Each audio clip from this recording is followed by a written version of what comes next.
Hello and welcome to Drunk Girls Who Read, a podcast where two obnoxious white girls re-explain the plot of books you already know back at you. I'm Hannah. And I'm Charlie, and we're two 30-somethings combining, hopefully, intelligent literary criticism with drunken chaos. We're currently reading The Hunger Games, and in this episode we're reading chapters 2 and 3. So grab a glass, crack open your book, and read along with us.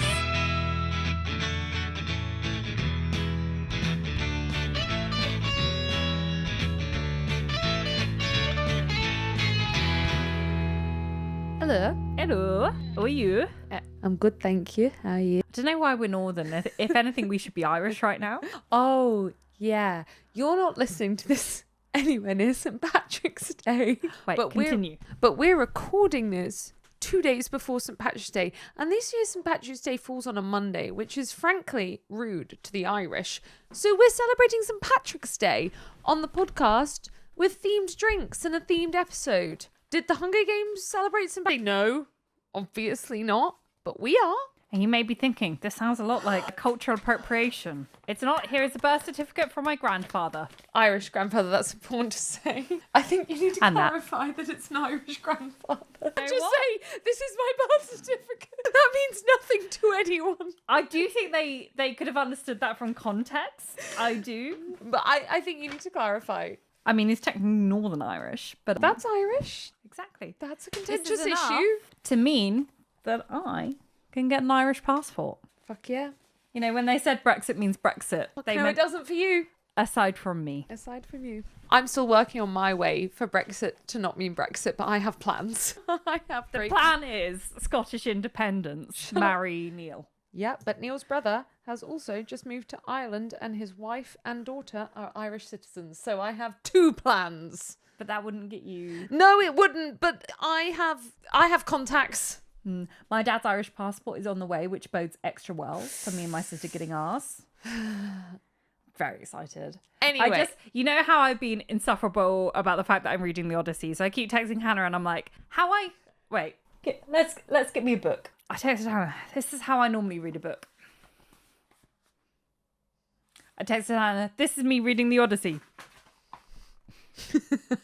I've been making a joke at every possible occasion. I've just got to let people know I'm reading the Odyssey. Yeah. You don't read the Odyssey to shut up about the fact that you're reading the Odyssey. Sure. In fact, the entire reason that I spent the past 2 years posting reviews of books to my Instagram story is actually a preface to posting on my story that I'm reading the Odyssey. Because if I just started posting on my Instagram story that I read the Odyssey, then everyone that you're a wanker. Obnoxious. So I had to do it for 2 years just so that when I did read the Odyssey, it would look organic. I mean, same. But actually, I'm going to stop after I post on my story that I read the Odyssey. I mean, same. Yeah, obviously. Same brain. You only read the Odyssey to let people know that you're reading the Odyssey. I'm glad we've turned everyone off at the beginning of episode 2 with our wankerishness. You know what? If they don't understand sarcasm at this point, they're not going to like the podcast. Never going to get it. So anyway, the top of episode discussion topics are, how are you? What are you reading? And what are we drinking? So let's start off. How are you? Let's not lie at the beginning of this podcast. We record at least 2 episodes in a row. Obviously we do. Obviously. I've just put I've just put a cardigan over the t-shirt and a different lipstick on. I mean, this, at least you flashing like that answers one question they might have of, how's Charlie put on Hannah's t-shirt at the interim? No, we have the same t-shirt. We have matching t-shirts. For once, this is not actually a case of Hannah copying me. She bought this for us. Matching t-shirts. And we filmed our Goblet of Wine Christmas bonus episode. And I started off the episode and seeing Hannah wearing this t-shirt, knowing that I was in that episode about to give her Christmas present, which was this t-shirt. And she might be lying, but she did say to me that she thought, oh, I need to ask Charlie where her t-shirt's from. And then she unwrapped it and it was the same t-shirt. We're very cute. Very cute. But yes. Anyway, how are you in the 2 hours since you last answered that question? I'm good. I'm buzzed, but I also ate some really good Thai food. We had good Thai and food. That is the way to my heart. Yeah, I'm good. I'm on a level. How are you? I'm good as well. I also ate really good Thai food due to the fact we ate it together. You know, it's weird because normally I make Hannah go in a separate room and order food separately. To be fair, we didn't put TV on this time while eating. We actually talked to each other. We had music. We did speak to each other, which I normally don't like to do, because the thing about Hannah is I find her really boring and like really just quite intolerable. So I normally just make, either like I make her sit in a different room, or I put the TV on so loud that I can't hear her. But I've been trying to be a lot more charitable lately. So I thought that I would let her speak to me for once. I can't say I'm going to be letting it happen again, but I'm glad that I did. I feel like I've done my community service for the month. What are you reading at the moment? Fucking hell, still the same thing as the last time. You know, The Odyssey and Onyx Storm. Yeah, and due to the fact this is recorded 2 hours after last episode, same. The Secret History and Private Revolutions. Can I expand on one of them? The Secret History is Dark Academia.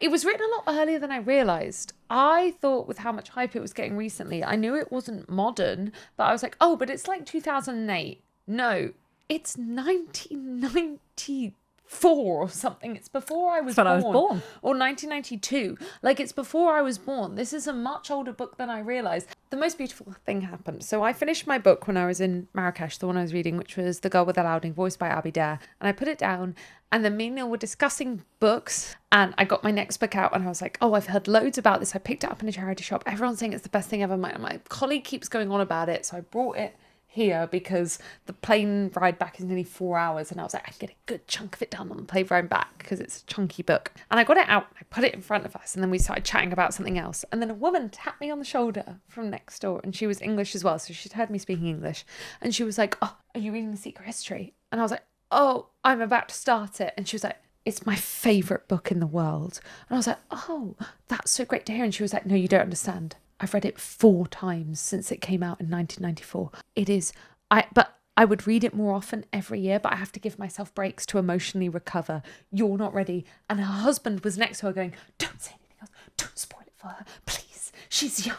Don't spoil it. And like making eyes with Neil, like, pull her away if she starts to spoil it. And I was like, that's so lovely to hear. I'm so happy. And she was going on about it, and her husband was there like, don't leave her alone. And I was like, this is the most dramatic reaction I've ever had to a book being out on a table on like in any situation, let alone on holiday. So if that doesn't tell you what a ride I'm in for, I don't know what will. Yeah. I mean, that's what happened with me with Cercio. I think I was probably about 2/3 of the way through, and I was on the tube and like drunk as well. I'm reading it like drunk home after a night out. And 2 girls stopped me, also drunk on the tube, and was like, is it your first time reading it? And I was like, and they're like, they clearly want to talk about the ending, and they're like, it's so good. And I was like, I know, but it's so depressing right now. And they're like, I know, but it's so good. And I'm like, I know. And we just screeched at each other about how fucking good it is. And I'm like, that I think is the ultimate, especially between British people that don't like to speak to each other. Like, that is the ultimate sign. If someone stops you in public to comment on the book you're reading, you're onto something good. Yeah. 100%. So yeah, we're onto the same things, but that's a bit of extra context. Charlie. No. I answered last time. Hannah, what are we drinking? Well, as mentioned at the beginning, it's St. Patrick's weekend. That's not a thing, but St. Patrick's Day is. It's interesting that out of all the saint days in the UK, of which there should be 4, only 1 is fully celebrated, and it's the most contentious one to English citizens. But even, I don't really think, we don't. We don't. We don't really. St. Patrick's Day we do. Not really. I've never not celebrated it since I turned 19. But that might just be, I've never been anywhere that is like doing a celebration or anything. Mine's almost the opposite. I think you just like drinking. That might be true. But like, anyway, because it's a big thing in America. They go so wild for St. Paddy's Day, but we really don't do anything here. I mean, yeah, there's often an event on. But what I find funny is there's like St. David's Day, St. George's Day for Ireland and England. I agree. No, for Wales and England. But the thing that has the most like banners and this is a night that you're doing something in a pub, it's still St. Patrick's Day. I agree that we do more than the others. However, I still don't think we do much. At most, it's like marketing things, pubs being like, drink, because they're making the association between drinking and Ireland. Valid. But I still wouldn't say that we particularly celebrate it, especially not when you compare it to America, where they go all out, because all Americans think that they are Irish. Yes, every single one. Every single one. Which a lot of them, you know. No, they aren't. Well, they were like 7 generations ago, but so were we all. That doesn't mean anything. No. Doesn't mean anything. It doesn't mean anything. I don't go around going, I'm Irish, and as I showed fucking You got a fucking Yeah. birth certificate Like- out. Anyway. Anyway, This weekend is St. Patrick's weekend. And, you know- although you're listening to this well after, we thought, fuck it, we'll theme the weekend. you know, and the really great thing is that we're drinking Guinness and we're drinking it in, you know, what everyone agrees is the best possible way to drink it. Out of cans. Hold on. But there's a new way to pour the can. Oh, no. I was just going to drink it out of the can, No, but we're sure. not. I mean, it's a load of wank. I'm so sorry. It's just marketing. I'm so sorry. Oh, no, it's all wank. Just drink it. It's Just all beer. wank. Just drink it. But get your glass. Now, this is slightly too wide a glass. Oh, sorry. And what you're going to do you think this is a pint? No. This isn't going to work. I'm going to try it anyway, and I'm so sorry if any spills. I'll clean it up. Maybe I'll take a big swig up. I was just drinking it out of the can because I'm a normal human being that don't think that I have to do like a satanic witchcraft. No, that is not going to fit. That is not going to fit. Please move it over the floors or toilet in the bathroom. That is not going to fit. Also, that's a load of bollocks. Also, if you wanted a pint glass, I could have given you a pint glass. Shut up. Oh my God, I'm going to do it. And it's apparently This the is- perfect pour. You this don't do it is- like a normal beer, you do it like this. This is how quickly I give in to peer pressure, guys. Oh my God. Oh my God, wait! You didn't pour all of yours? What? That makes no sense. Why did mine have more in? Did I sip more than you? We just Oh both my God, did I'm a so sip. sorry. Do you want me to get stuff to clean up your floor? I'll get stuff to clean up your floor. I'm going to get it now. What do you need? No, it's okay. I have tissue right here.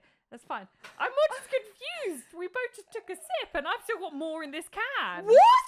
What the fuck? Why was your can not full? I did think that didn't look like it could. What? Okay. Anyway, so episode 2 of this podcast, and we've already spilled alcohol all over the floor. That doesn't mean I still have more.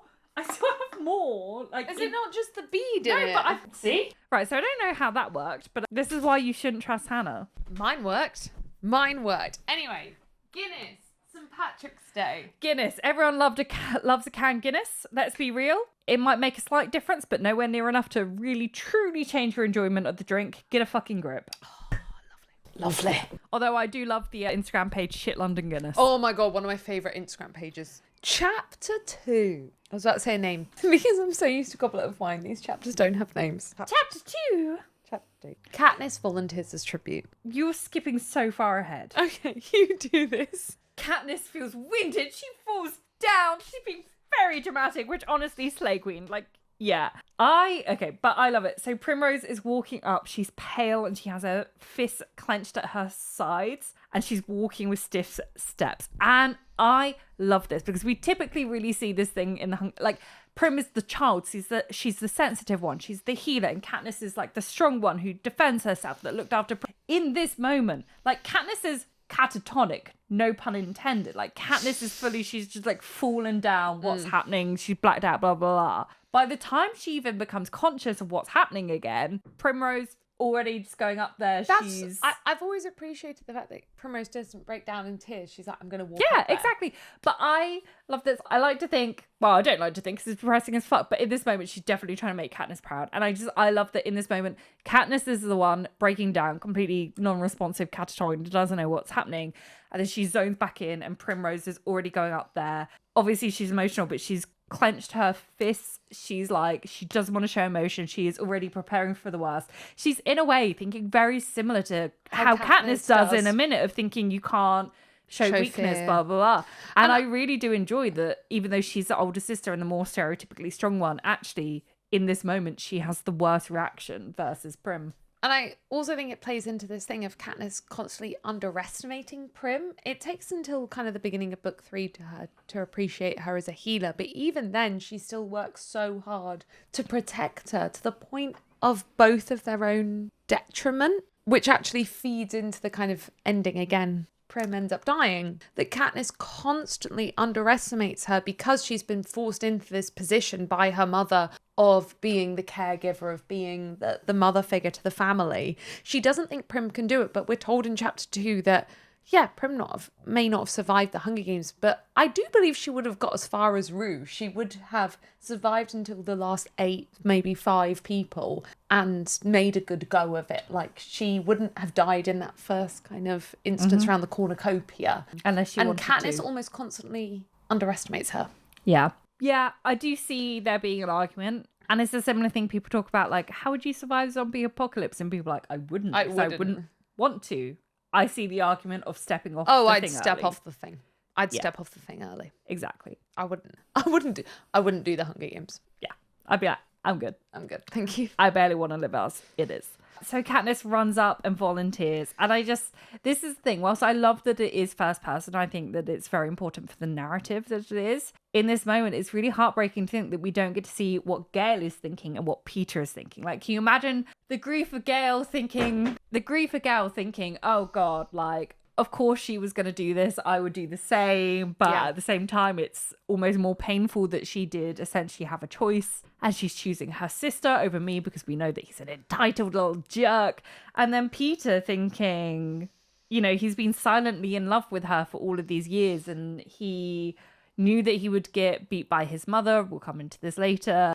Saving her life. But he still does it because he wants to save her life. And then, it's taken away. And then Peter thinking, you know, this is someone that he's been in love with 4 years, that he risked not his life, but his safety for. Like, we know that he got beaten up for helping her. And the thing is, yeah, that's sad. But also there's like a weird part of me that, like, if this was me in this moment, I would be thinking the only way that this can get worse would be if my name was picked. And therefore, I would know before it had happened that my name would be picked. And I know that sounds really insane. Surely but every year you think my name's going to be picked. I mean, to a certain extent, yeah. But at the same time, like, I'm a big believer in, like, sod's law. And that, like, if the worst thing can happen, then it will. And I guess, like, also it's kind of confirmation bias. Like, but at the same time, I do think there must be an element of Peter thinking right now, like, obviously this is horrific, but also kind of having a gut feeling of, I know what's about to happen because it is the worst thing that could happen, and that's going to be what will happen. I mean, I think in any situation like this, in the back, in your mind, you're like,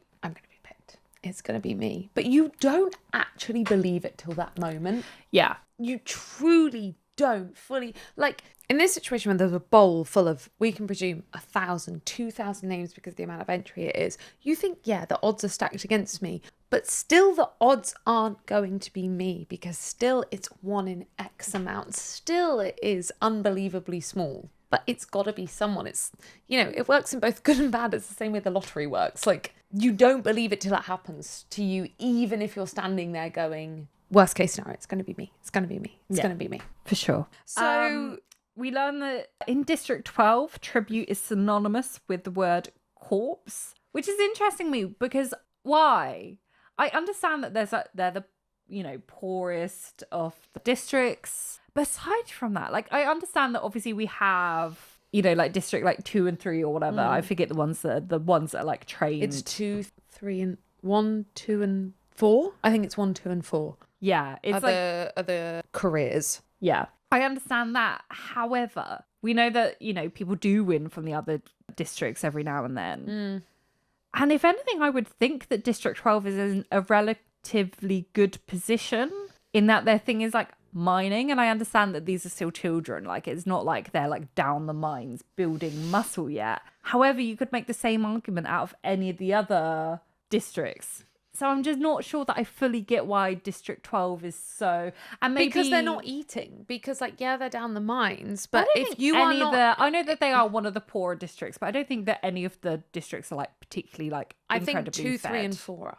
1, 2, yeah, and 4 no, are. but, like, I'm excluding those because those are, like, the... But I think they win at this point 80% of the time. Yeah, but I still think that the narrative, like this saying that, you know, 12 is synonymous with the word corpse and saying that there's only been 2, I think it definitely does imply that whilst there might be, you know, there might not be oodles of winners from District 8, we do learn that I think 12 is the only one where they don't have a male and female too. So we definitely, there is like an implication that 12 is a lot worse off than the other ones. Yeah, I'm like, I don't know, this is the only bit where I'm like, that's maybe a bit plot convenient. It's a little bit like... You've got to... It's almost like a trope of YA where they've got to be the worst so they can gain the most. Yeah. So, I've turned my book around too many times. So, as Katniss walks up, the crowd refuse to clap for her. And we learn through context that they normally clap. They are expected to clap when a tribute walks up to stage. But as Katniss... I'm so sorry I have stuff before this. No, that's fine. That's absolutely fine. I'll just go kill myself. Good. So Prim is screaming and begging her not to, which is so horrific because you think, yeah, from Prim, if she had lived, she would never forgive herself for this, even though it's out of her control. Like, just fucking horrific. Like, yeah, Katniss is saving her life, but at the same time, like, is she? Because how do you live with this if Katniss had died? Yeah. I hate to praise Gale, but I do have to in this moment. He picks Prim up. No, this is one moment of and like he true. says to Katniss, "Up you go." Yeah. There's not a moment of don't He do understands it. why There's he's not doing a it. moment of goodbye. He's just like, Because up you he'd go. do the exact same thing. And he understands and he gets her. And like, yeah, I hate to praise him, but at this moment, he knows that his role is to get Prim out of there. And also, if Prim was a boy, if he was able to volunteer to replace, he would have volunteered even if it wasn't his own blood relation. You 100%. know he would have done that. Like, this is the point where it's so hard because I read it so young to separate my later feelings of Gale from what I should have felt at the beginning. But at the end of the day, he is, unlike Peter, he understands exactly Katniss' situation. He understands exactly the sacrifice she has to make, the decisions she's having to make about food, about protection, about everything like that. He understands everything about that. So we know that volunteering, at least in 12, but I think a lot of other districts, it's not something that happens often. And I don't want to reference RX again. However, the notion... I think a continuing joke on this podcast is going to be the references to RX. Yes. The notion that people don't volunteer for their siblings feels a bit to me like the notion that Lily sacrificing herself for Harry was somehow a weird one-off. In that it's always a little bit like, really? So she's the only mother that has ever been like, kill me, not my child. I don't know. In fact, if anything, I think that is slightly more plausible than this, that actually more siblings don't volunteer for each other. I guess it's that the books were trying to make the point that it was so unlikely that Primrose was going to be picked. Her name was one where Katniss had 20 and Gale had 70. And it was so unlikely that the games have only been running 74 times. This is the first time it's happened. Like, if you think of those odds, like the lottery happens twice a week, okay? Those odds build up. This only happens once a year. There's only been 74 times. I can see a world where the volunteering happens in other districts like 1, 2, and 4, where they want to volunteer to show off. And in other districts, there hasn't been a case where a younger sibling who is at the bottom end of the age range has been called and an older sibling is still within the age range to volunteer in that place, because it points out that Peter is the youngest of his brothers and none of his brothers can volunteer in his place because they are all over 17. I don't know if that's correct. I'm pretty sure some of Peter's siblings could have volunteered. I think that Katniss thinks to herself that like it's really harsh that at least one of them is too old. I think that because at least Gale some of is them, only 1 year off not volunteering. I swear that some of them could off, because I think at some point I could be wrong. I think Katniss feels bad for him at one point that like it could have happened. And I think especially when it's like in contrast of that happening in the same thing, it's like extra like oof. But I think the only thing that could excuse it for me, because I still think that those odds, like 75 years worth of this happening in 2 tributes, 12, so, you know, say 24 people, 75 years, I still think that there would have been like more siblings volunteering. That the only thing I think can excuse this is if it was established that actually families having more than one child is like very uncommon, which I don't think we do have established. And I think probably because of like a lack of contraception, because I could understand if like a lot of families are like, oh, I don't want to have children, and if so, only one because of this whole thing. And I think that would go some way to explain it. But I guess they don't have contraception, so it's not really... But I still think it sounds really unrealistic that this doesn't happen more often. Anyway, we get Effie Trinket, the icon, the legend, saying that Katniss doesn't want Prim stealing the glory.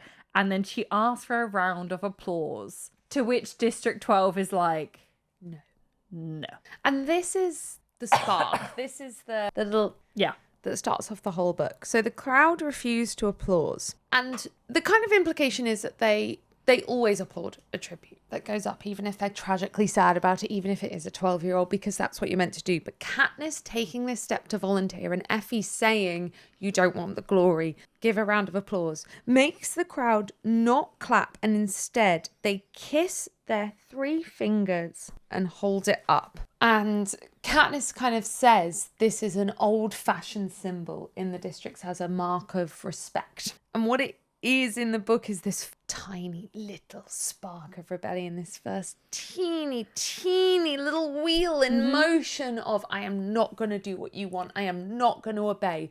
I'm going to do something else. And I think it's really interesting this coming so quickly after. In fact, I don't even know if it has actually been consciously thought about at this point, but this notion of the reason why they do the whole ballot thing, if you can enter your names multiple times in return for rations, is to tell poor people against other poor people.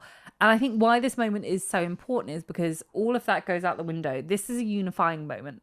Everyone at this point is unified by their sympathy from this situation to become now this one force against an opposition, whereas before they had been divided by things like the ballot, by I'm sure many other things, by the district. But this is a time when actually they have one figurehead to be unified against and to become one, which is exactly what the Capitol doesn't want. And I think that's what I love about the Hunger Games throughout. Like, you know, Katniss doesn't want to be this figurehead. She doesn't plan to be this figurehead. But it's not therefore downplayed that actually her being this figurehead is not a big deal. Actually, it's like, yeah, she doesn't want to be it, but actually it is this hugely important thing. And I like that the strategy of how you kind of maintain this like dictatorship is actually gone into, and like the psychology behind it, I think is really interestingly explored by the idea of having to have this figurehead to rally behind. Yeah. Peter gets called. No, I was going to say another point about that. Yeah, and it's also the fact that for a unique reason, the entire district happened to know or know of this girl.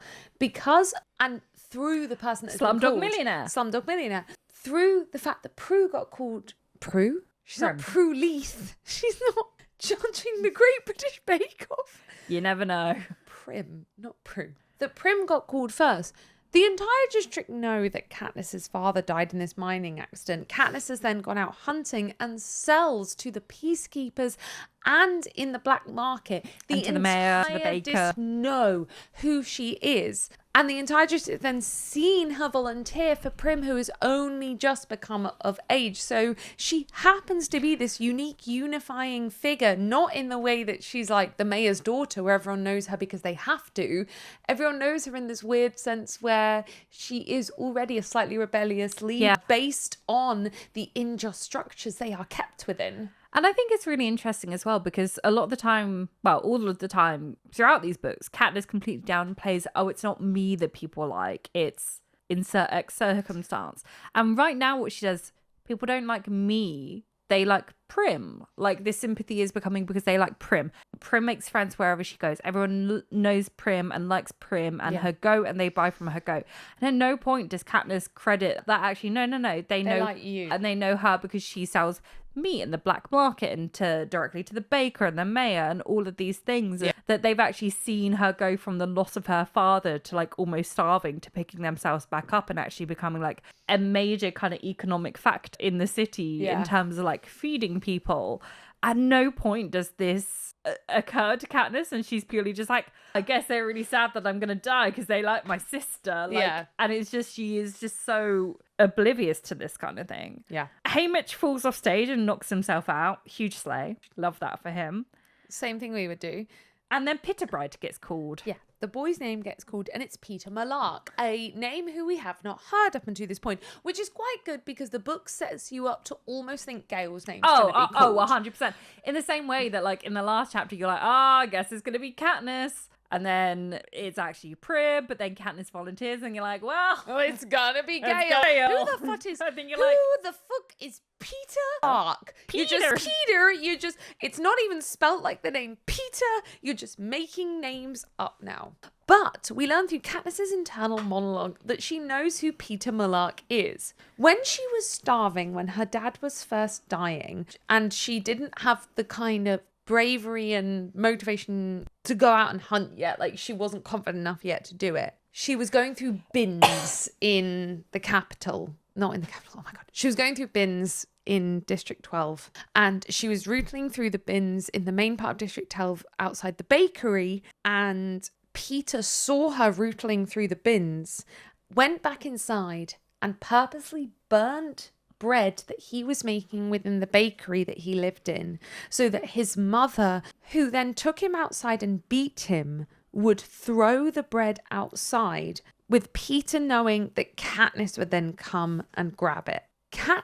This bread saved Katniss and Prim from starving that night, and also gave her hope that she wouldn't starve, that there were things and people she could rely on. And it's kind of then explained in the next chapter that the next day she had the confidence to go out and hunt. But the thing that sticks in her mind now as Peter walks up on stage is that she never thanked him for this. She never ever said anything. I think there's also a really interesting line in all this that comes from Peter's mother, who just seems like a raging cunt this entire time. Where the whole 3 books, well, we never learn any deeper thing about Peter's mother. It's just like, yeah, oh, she's a bitch. There is a quote from her that she says that no one decent will buy bread. Not no one will buy burnt bread, but no one decent will buy burnt bread. And I kind of actually hate this line purely because I think that it almost makes her a pantomime villain, because I can understand there being class divides between the poor, but the idea of her only wanting to sell bread to decent folk in a district where everyone is on the brink of starvation just seems unrealistic beyond the point. But I think it's there to show you that these horrific class divides even exist within the lowest level of society, that people strive to differentiate themselves from the lowest of the low, whatever happens. I get that. It still feels really pantomime to me. Like the notion that you would only and you yourself are probably starving. Like you might not literally be gonna die, but you're still struggling.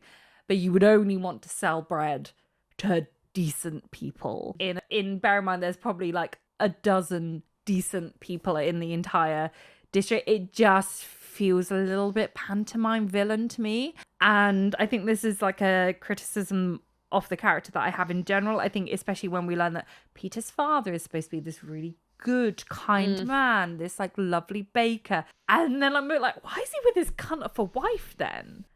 I don't know. I get why this line is in here. I think I would have preferred it if it was just no one wants to buy bread. No one decent wants to. It just feels a little bit pantomime to me. I don't mind it here. I mind that Peter's parents are never expanded on within the 3 books. You know what? Not to reference our ex, but it's giving Hermione's It's parents. giving Hermione, especially in book 3 when it's just yeah, your parents died. Your parents died. And it's just oh, okay. I guess we won't go into that anymore. You know then. what? A good man knows his place and knows that this isn't about him. Yeah. I'm kidding. I don't mind this one throwaway line if Peter's mother is a snob, because I do believe that even in the poorest of places you get snobbery, because the people that have must separate themselves from the people that have not. But I agree that it becomes pantomime when the books don't then expand upon it at all.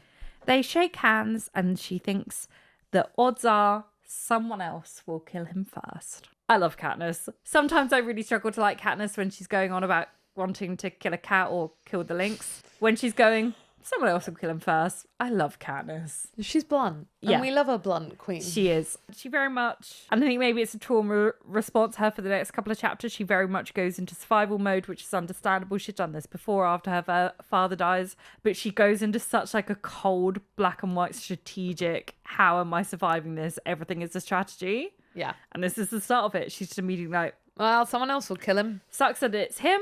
But statistically, someone else is going to kill him. That one guy I have a bit of history with, but someone else is going to kill him. So, chapter 3. Someone escorts her to the richest room that she's ever been in. And what I love about this is the evidence for this being some really rich posh room is that the sofa is velvet. You know who else has a velvet sofa? People in me. Also me. Not the one we're on right now, but downstairs. I hope it's crushed velvet. It's the worst type. As any good bisexual, I have the token green velvet sofa. I do. And that's a sleigh. But I'm just look look at me having something that is, you know, this massive token of luxury. It cost me £200 of Facebook Marketplace. Anyway, so she says goodbye to Prim and her mother. She talks them through how to survive. She gives them like a whistle-stop tour of Gale will look after you. He will give you game. You can, you know, trade for your goat milk. And also, Mum, Don't fall apart. keep your shit together. Yeah, she literally has to make her mother promise not to fall apart again, like after her dad died, because they almost died when she last did that, and she can't do that to Prim again. And then she, as you said, talks to Prim about like selling the goat milk and relying on Gale to help, kind of not realizing that Prim knows this, can do it herself, because Katniss understandably has become used to being the head of the family. She's used to only relying on herself, and also she's used to using people. And I don't mean this in a bad way, but Katniss is someone who sees people for the use that they can that she can benefit from because of how she's had to view people. And it's an integral part of her personality as we go through these 3 books, because of what's happened to her, that it's both useful but also negative, because she can't form personal bonds. She doesn't trust people. She doesn't trust Finnick. She doesn't trust Peter, because she sees people for their use rather than any sort of emotional connection. Yeah. Her mother defends that she's not going to space out this time by saying that she's healed people with immobilizing sadness. Bear in mind, the healing that she's doing throughout this is very much like a herbal level kind of healing. We can maybe assume that like it's kind of like a step on from herbal kind of going into like traditional medicine, but very much Yeah, like I the think stage it's in somewhere between herbal and traditional. It's the gap between. Yeah. I presume the However- painkillers they're using are real plants that create painkiller effects, but also it's in Yeah. the middle. Exactly. However, modern medicine has very much not cured immobilizing sadness. I'm like, if she has just discovered some herbs or something that can cure immobilizing sadness, Give it to her. can I have some, please? Anyway, Peter's father visits, and I forgot about this.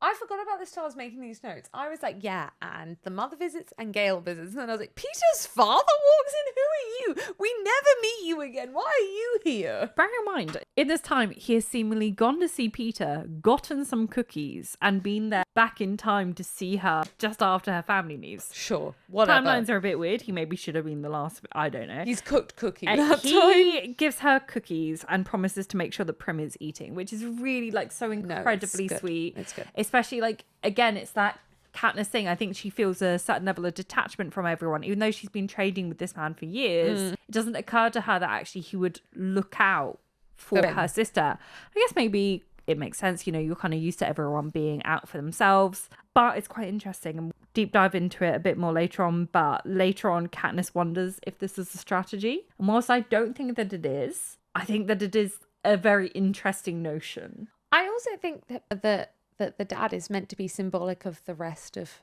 12, that they're going to look out for Prim, and Katniss's underestimation of that she has done so much for 12, that so many of them are going to be like, no, I will literally make sure she doesn't starve to death. And Katniss just underestimates that every turn. Of course the Seam is not going to let Prim starve when Katniss has done so much for them, but she's just like brushes it off as like, well, I guess they're dying unless Prim sells her goat milk. Like, Yeah. no, she underestimates constantly the emotional value of what she did, which of course she did, because she was literally 11 when her dad died. Yeah.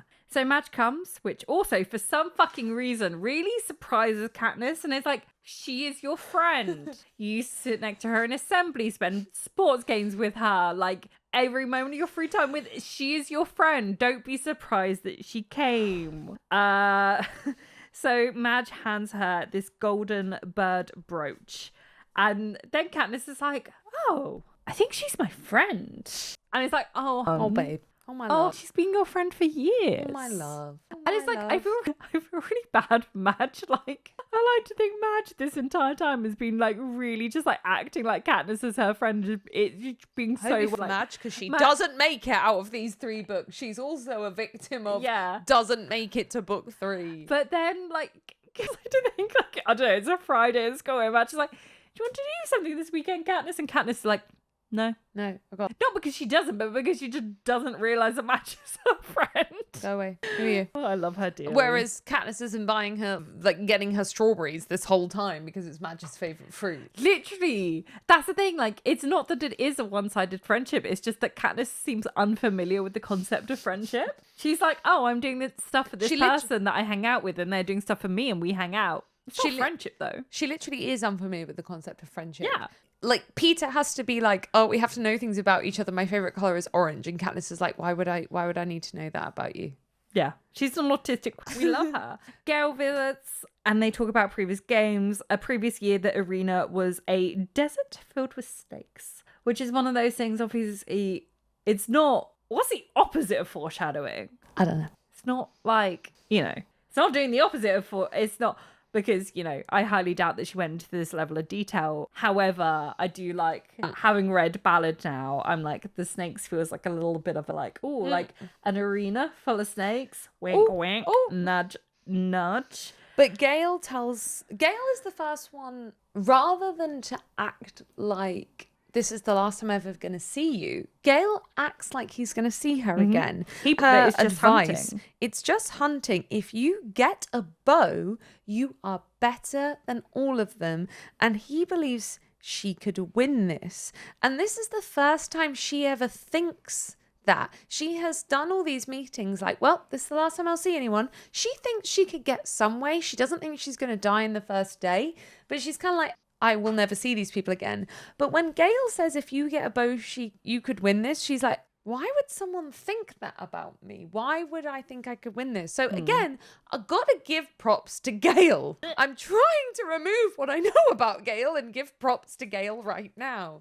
Because he is the one that makes her believe that she has some potential. Anyway, he has to go. They basically drag him out of the room. And just as he's leaving, he goes, Katniss, remember and then conveniently just gets dragged out of the room or whatever. Bless Cat. I mean, the thing is, you read this and you're like, well, it's very obvious what he was saying. He was going, remember, I love you. Katniss is like, Like, she's also oblivious. Like 15. Yeah, 15, and also, she's got other things on her mind right now. But, like, I just love her. She's just such a perceptive queen. And she's also, like, I think that there is stuff that hints at this in the narration where she's like, oh, he's, like, older and good looking and all the women like him. Like, we're just friends. Like, I don't think she thinks that he would be into her, even if it's really obvious to everyone else. Yeah. And then, obviously, you wouldn't be thinking about it in this moment. But, yeah, I just love how fucking obvious as a reader this is. And Candace is like, I do wonder what he was going to say. And it's like, girl, context cues. She doesn't know it. So they are forced onto a train. And during the narrative of them being pushed onto the train, we kind of get this exposition about where 12 is versus the capital. And we learn that 12 is in Appalachia, which is something that I had convinced myself when I read Ballad that was just something Suzanne had said in interview and wasn't textual. And it's not that I'm someone that doesn't believe authors when they say something in interview,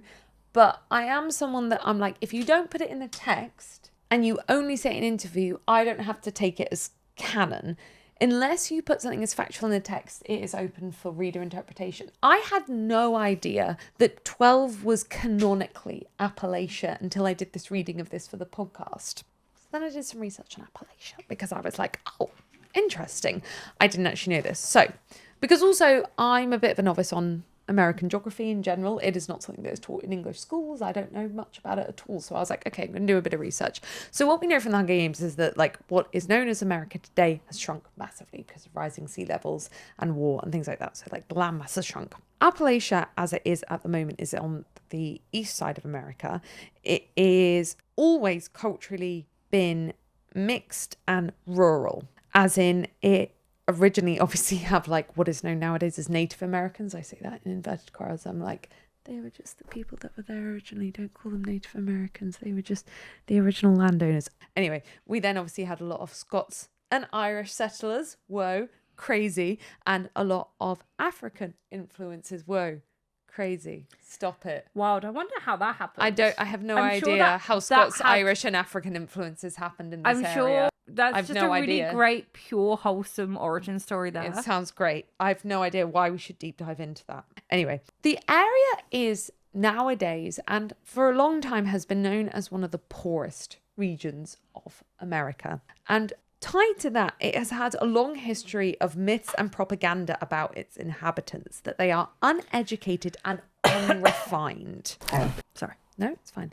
That they're uneducated and unrefined, that these people don't have like education like the rest of America. Basically, Appalachia is seen as hicks and backwater and whatever else words you want to use. It's very much associated with industry and specifically logging and coal mining. So she was pulling on specific industries that still work from out there. But it's very much nowadays seen as poverty, whereas those industries were booming in the early 1900s. Obviously, with the Industrial Revolution, these industries took a massive dip, and the Appalachian region has never really recovered from that. So the people that still do this are seen as like in poverty, like, oh, you're still coal mining. It's like a bit similar to like certain northern parts of England that were like mining communities that never really recovered from Thatcher. Exactly. Geographically, Appalachia is ancient. The Appalachian Mountains and Appalachian Forest has been there literally since the planet was formed before the continent split up. It's one of the oldest places on the American continent. But what that actually means is a lot of the area is actually unreachable and unexplored, which I kind of didn't. This is naive of me. I didn't know that about America. I thought all of America was like very known, very mapped, very explored. No, there are still areas of mountainous regions that are kind of like, no, we don't know what goes on. Yeah. We don't know what happens. And the weirdest thing about them, despite that, they still all have a Starbucks. You know, completely unexplored. But there's a Aside from Starbucks some there. minimum wage workers that are instructed to still somehow get there every day for their shift in Starbucks. Yeah. Yeah, this isn't sarcasm. But yeah, there are areas that are completely unreachable. I can't remember the word for it, but there's the word for the roads that run in between the main towns that run up into the mountains. There's these specific words for them that it's like you don't go up there unless you know what it is. And the legend of Bigfoot originated in Appalachia. Bigfoot is an Appalachian legend.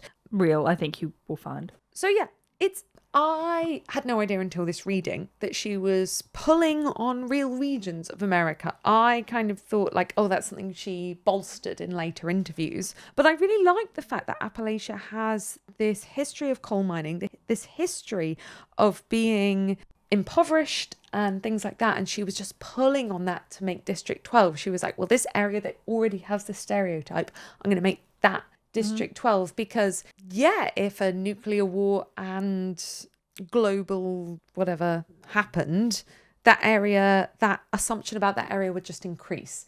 And I like that she pulled on that. And I'm sure American readers who know a lot more about American geography get a lot more from that reading than I do as someone who had to Google literally what Appalachia was. And I personally love, I think that it's really big and historical and important, all that. I also think it's fucking hilarious that the capital would have been Mormon. Well, yeah. So they're from the Rockies. Yeah, from Salt Lake City. I'm just like, of course.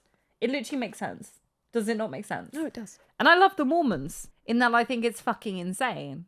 And I think that they are wildly entertaining. And I think that it makes perfect fucking sense that you think about where the capital is going to stem from. It's going to be Mormons. Got the hiccups. You weren't scared then. So, do we need to take a break?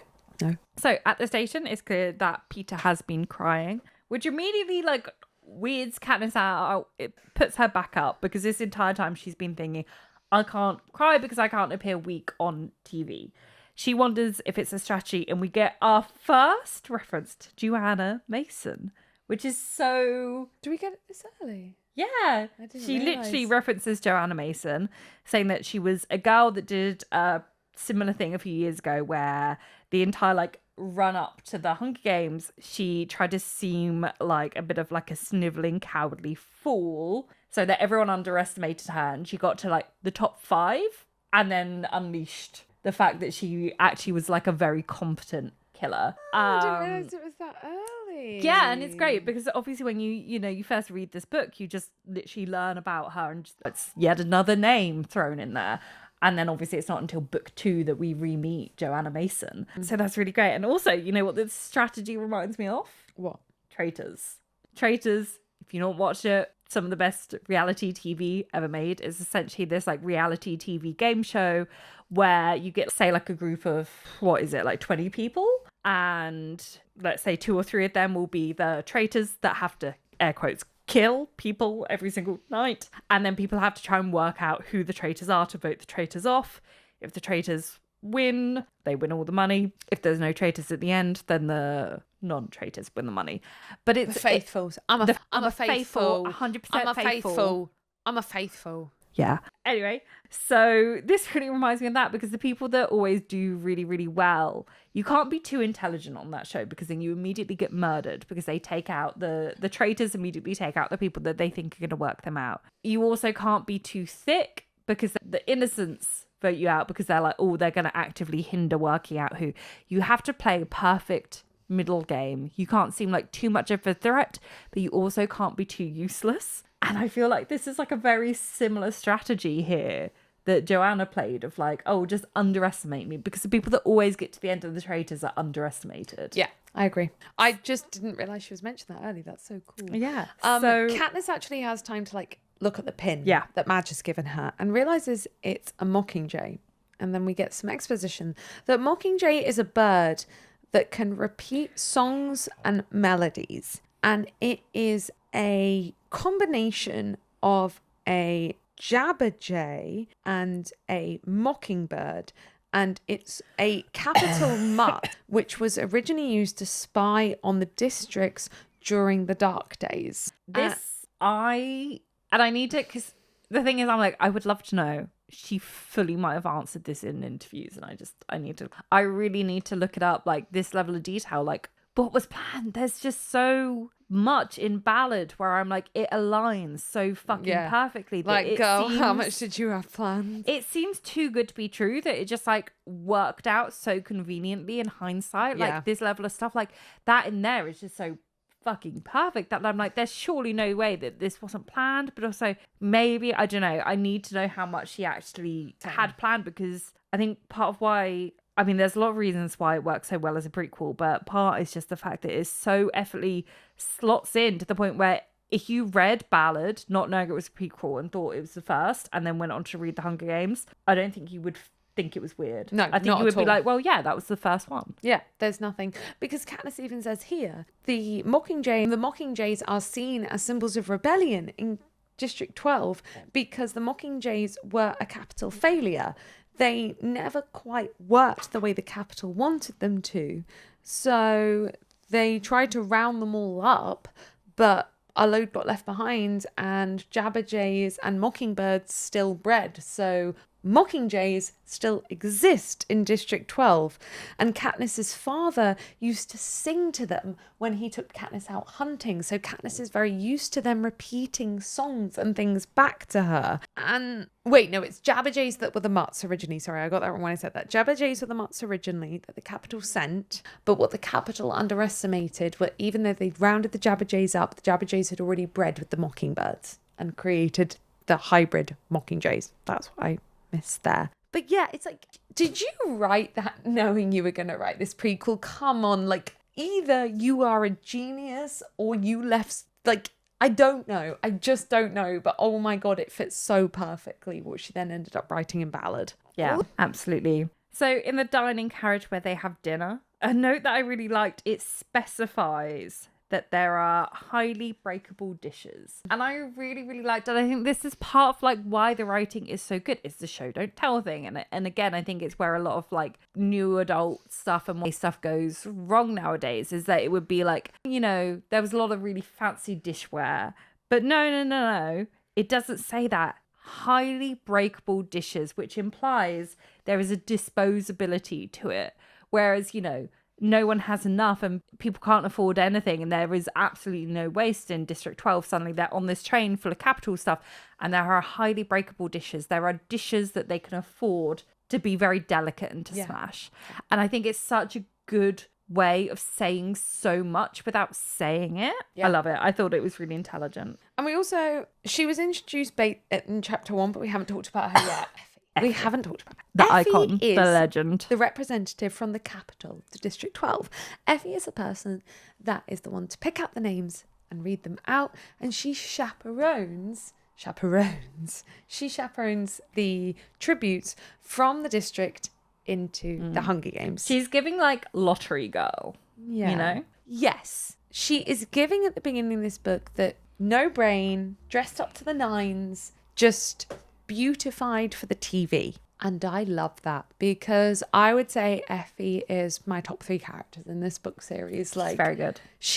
And that's the thing. I can't even begin to explain my love for Effie. The whole like books. no brain comedic relief, blah, blah, blah. It almost immediately actually gets subverted with the fact that she is the one that points out in this moment how much they need Haymitch. And this is a game changer for them individually, as a twosome, as a plot of this book, is the fact that it's Effie that's like, you know, don't laugh at the fact that he's a useless alcoholic that's unconscious. You need him. Yeah. And that completely changes their approach to him. Yeah. That then becomes... Effie is fucking smart. Exactly. And we love her. And we love her like character progression, and her kind of like unwillingly being a traitor, I think is such like an interesting element that happens like later on. I also think these books do a fantastic job, and I will go into like a million more rants of detail about this. But one of my favorite, actually, I think just my favorite thing about these books is showing us that rebellion can be done in anyone in any form. And I think it is best done in these books in Cinna and the hair and makeup teen. But Effie also epitomizes this in that rebellion doesn't have to be Katniss. If you are trained in something like Cinna is and like the hair and makeup teen is, you can rebel in your own way. You can find a way to rebel within the lane you are trained in. And I think that's a really amazing, beautiful notion in the books, because not everyone can be Katniss, but everyone can find a way to rebel against a system they disagree with. Yeah. Using the skills you have built in the lane you are trained for. Yeah, and I also think it's interesting as well, because I think that it shows the different ways that people can become like, it's not unbrainwashed. What is it? Like unprogrammed from the systems that they're brought up in. Because I'm a person, I'm very like guilty of this. I don't tend to typically believe, it's not that I don't believe in the one-on-one approach, but you know, when we come to talking about like the alt-right, like I don't have the interest or the emotional capacity to have extensive conversations with right-wingers to try and turn them around to my way of thinking. I'm not interested in it. I don't have the emotional capacity. I don't think that it's like a feasible long-term approach either. I think that we need more radical action to create widespread change. However, I have friends that really enjoy doing that, and that actually find that by talking to these people, they eventually get to know you, and they come around to your way of thinking and actually start to be like, oh, wait, this is a human being. This isn't, you know, the caricature or the stereotype that I've made the left out to be in my mind. And they do see real radical change. And yeah, I guess it is obviously important, even one person, but at the same time, in terms of actually creating societal change, like it's a lot of effort for a relatively small result. So it's just not something that I have the capacity to. But I do think that like Effie is a great example of this, is that she eventually comes around to disagreeing with the Hunger Games because she gets so emotionally attached to Peter and Katniss that by book 2, she's like, I can't believe they're doing this. And even though she's still, in the end, at first, when she technically becomes traitor, she's not exactly volunteered for it. She does eventually come around to working towards it because she wants to save these 2 people. And I think it's really interesting. And it's probably like one of those things that I should have more time for. And I think that it's important that this message in the book, where it's like, you might only be able to convince one person by using that personal connection, but you never know who that one person is. Exactly. And also, and you never know even what if that they're, one person was. yeah, and also, even if they're no one and there is no knock-on effect, like it's still one person and it's still one life. It's very hard, obviously, to execute that in reality. But I really enjoy that Effie is in here as a character. Yeah. I really love that they take all sides of it, from the societal deconstruction to the personal. And we'll get into that a lot more with Cinna, the makeup team. But oh my God, I love Effie. I spilled Guinness on me. You silly Billy. Effie, so they have dinner and it's a lot of food. Katniss and Peter are both overwhelmed by the amount of food that's at dinner. And Effie makes this comment that both Katniss and Peter are better than last year's tributes because they at least know how to use a knife and fork, whereas last year's kids were savages. Katniss knew the kids last year relatively personally and knew that they ate with their hands, but also knew that they were starving. Both of them never had enough food, so ate with their hands out of a necessity and had never learnt to eat with a knife and fork. And she happens to know how to eat with a knife and fork because of her mother. Peter is one of the posh ones in District 12, so happens to eat with a knife and fork. So she finds it kind of disconcerting that Effie respects them more for this gesture, which she feels is like just something she was doing because her mother taught her. So she then switches to eating with her hands out of rebellion. Which I love. I love that. But So there's this... I would do this to piss her off. But there's this divide between the capital and 12, which is enforced by structures that confirm the capital's worst nightmares, so that the cycle of disconnect continues. And Effie, as much as I love her as a character and I love her growth, seems not to know this. She calls those two from last year savages because they don't know table manners, not seeming to realize that they've never had the opportunity or space to learn what she thinks of as table manners. And what this forcibly reminded me of as an adult reader that I had never obviously considered as a child reader is the way that we as Westerners will call something table manners, not realizing or not seeming to care that someone else's table manners are wildly different from ours. Yeah. It's loosened a lot, but in English, people typically historically have very strict table manners in terms of elbows on the table, not rising before other people, not eating before dishes are served. Like, there are technically these rules. These have loosened a lot. They don't exist anymore, but they are still kind of like, a lot of them feed down into society. And where this manifests a lot is people viewing people whose cult does not necessarily come from England's table manners as rude, i.e. people eating in a different order, or people putting their elbows on the table, or people lifting bowls up, or people using different utensils. There's so many different examples. Or their hands. There's so many different examples. But people viewing that as savage, uncultured, or rude, and people wouldn't use the term savage nowadays, I bloody hope, but people viewing it as uncultured or rude without realizing or seeming to engage with the fact that what you view as rude is someone else's norm. Yeah. And it's the same way Effie views it. Like, she views District 12 as savages without realizing that them eating with their hands is just the fucking norm. Yeah, and that's the thing that, like, I was going to say as well, like, the word savage is definitely an incredibly loaded word in terms of race. Yeah. And we don't learn, like, I think from the text, like, a huge amount about race in 12 or many of the other districts. Yeah. And we can fill in the dots, but there's definitely, saying the word savages about how they eat definitely feels incredibly loaded. Yeah. Yeah, and what it reminded me of as a more adult reader is the way English colonizers went to East Asia and went to Africa and called people savages for eating with their hands or eating with chopsticks or eating with, like, different things that we as English people weren't used to, and being like, well, they're not civilized, and being like, that's just the way other cultures consume food. You cannot call it savage based on your interpretation of what polite culture is. Especially when those cultures have it correct. Like, I'm so sorry, but chopsticks are the go. Like, method of eating for me. That or hands. Like, you can't beat hands. Like, let's be honest. Like, come on. Nature's fork. Exactly. Yeah, and then just everything is more tasty eaten with chopsticks, and I will die on this hill. But yeah, Suzanne knew what she was doing better than me at 13 when I first read this book. Yeah, funny that. They then watch the other reapings. They watch the other reapings from the other districts. And it's kind of a blur to Katniss, but what she does notice is a 12-year-old girl that's picked from 11 that almost immediately reminds her of Prim because of how young she is, and that no one volunteers in her place. Haymitch then makes an appearance. And the only thing we've seen from Haymitch so far is him, as you said, falling off the stage drunk. But he makes an appearance, and we learn through Effie and through him that he will be their mentor. He will be the person to try to get them sponsors and to coach them through the games. But he is drunk every single day. And at the moment he turns up, whilst they're watching the other tributes, he drinks so much that he vomits on the carpet of the train. Slay. And that's We've all my done last note on the chapter.